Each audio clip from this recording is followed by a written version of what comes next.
welcome to another video. In today's video, we're talking about my Mark 5 Golf R32. This, obviously, you've seen my E36, the Turbo E36. This is what I daily drive. I've always wanted one of these cars. That's why I recently got one. I know they're not the fastest car, but I always bought it with the potential to turbo it. And that is looking like that is what I'm going to do. I was a bit struggling whether to turbo or not. I'll talk about that later. But for now, I think we should just have a little look around it and then we'll get back to it.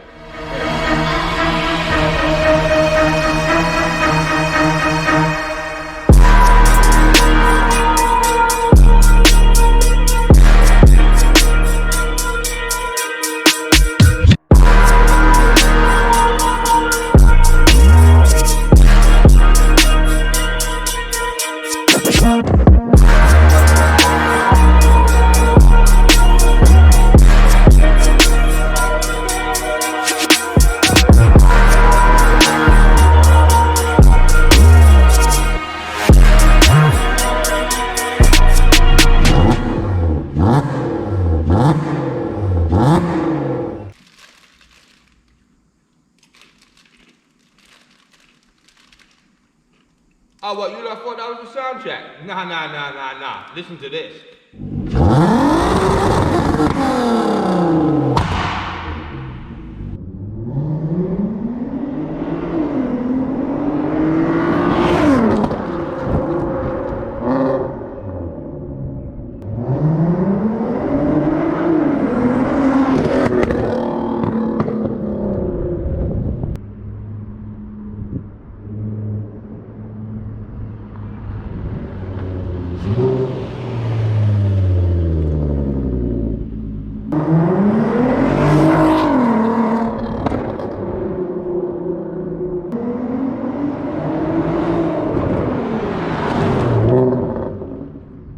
You've seen it, you've heard it. What do you guys think? Should I turbo it, or should I switch to another platform that's easier to make power on as such? If I do turbo this, it'd be pull the engine out, build the bottom end. I'd probably only go for 500 odd at first, just because there's limits on the box and limits on the fuel system. I have got an upgraded low pressure fuel pump that I fitted before just because my OEM pump started getting noisy. So instead of changing it for another OEM one, I know what I'm like and I knew that in the future I'd want to do stuff. So I just put an upgraded low pressure fuel pump in there. If I max that out, I reckon it'd make just over 500. So I'd probably run that for a little while, mainly because this car's, in reality, these are at 260 brake horsepower standard. So even at 500, I'm more than doubling the power. So I'd like to do it in segments for a couple of reasons. One of the main reasons is I ain't made money. I've got 2 kids, I've got other priorities. I haven't got the money just to throw all that money in one go. The other thing is, I don't want to lose interest in it. If I go too big too quick, and I have the engine out for too long, I'll end up losing interest in it, and the engine will just end up sitting there, and this will sit outside for God knows how long.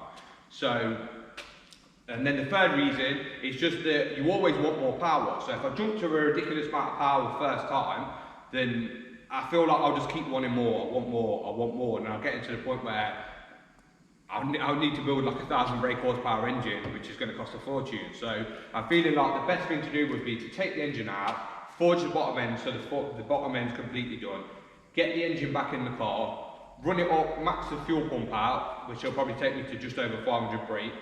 After that, I'll start getting the bits together to do a fuel system, something like a dual pump. I'll probably do something like a surge tank with a dual pump or something along them lines instead of just doing it in a tank.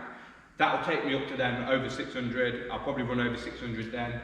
Then you're going to be getting into, well, you would have already gone past what they say the limits are on the box.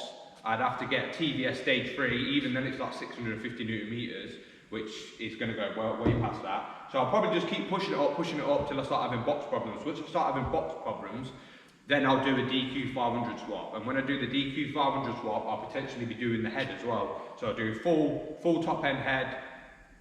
We'll do the DQ 500. After that, sky's the limit, 700 brake horsepower plus. I feel like, even at over 500, I feel like this would be a quick car and it'd be a special car. So, but I'm intrigued to what you guys think. What would you do? Would you turbo the R32? Or would you switch to another platform where you make power easier? What do you think? Let me know in the comments and I'll catch you on the next one.